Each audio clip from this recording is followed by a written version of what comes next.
Good morning. We've made it to Friday. This is October the 7th, 2016. Reading from my utmost for his highest. Reconciliation.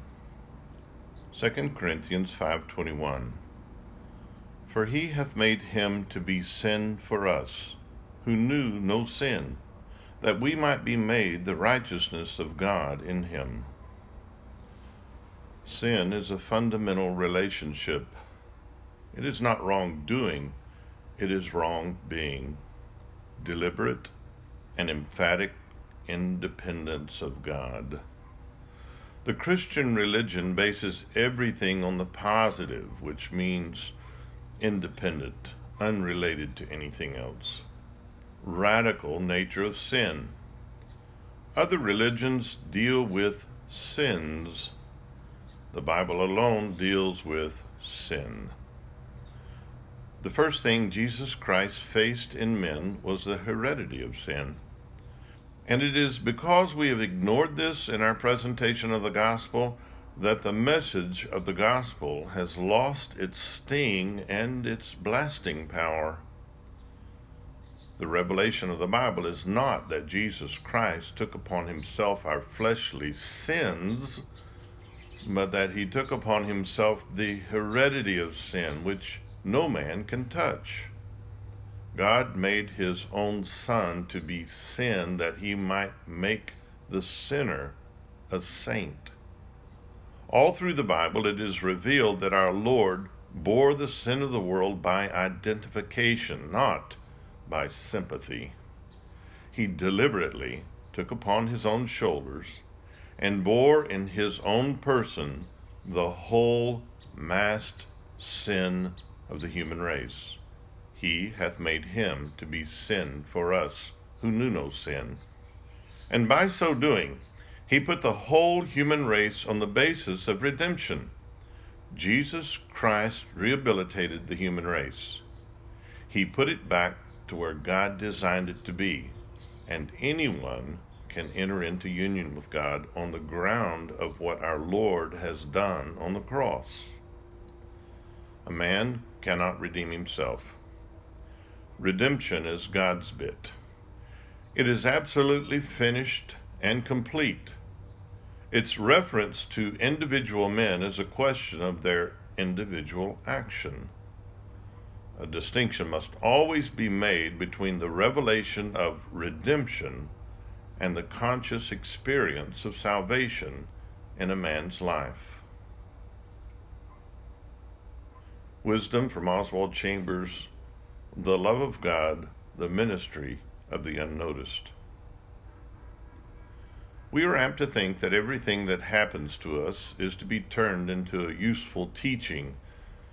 It is to be turned into something better than teaching, meaning it is to be turned into character.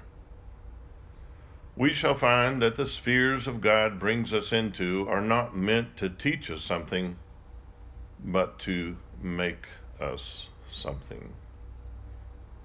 Everything for Jesus by Annie S. Hawks. Music by Robert Lowry. I'll read the words because it's really a wonderful poem.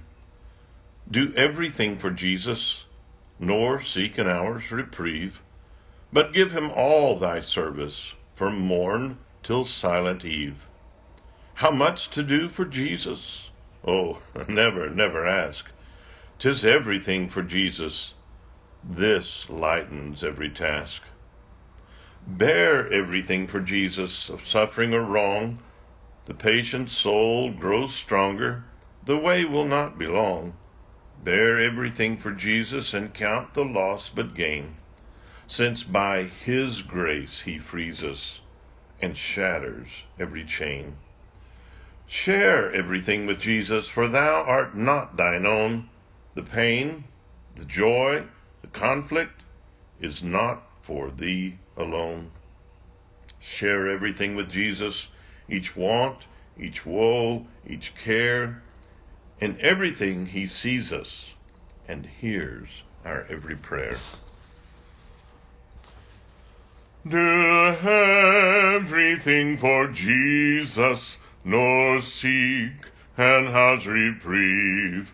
But give him all thy service, from morn till silent eve. How much to do for Jesus, oh, never, never ask. 'Tis everything for Jesus, this lightens every task. Bear everything for Jesus, of suffering or wrong. The patient soul grows stronger, the way will not be long. Bear everything for Jesus, and count the loss but gain, since by his grace he frees us, and shatters every chain. Share everything with Jesus, for thou art not thine own. The pain, the joy, the conflict is not for thee alone. Share everything with Jesus, each want, each woe, each care. In everything he sees us, and hears our every prayer.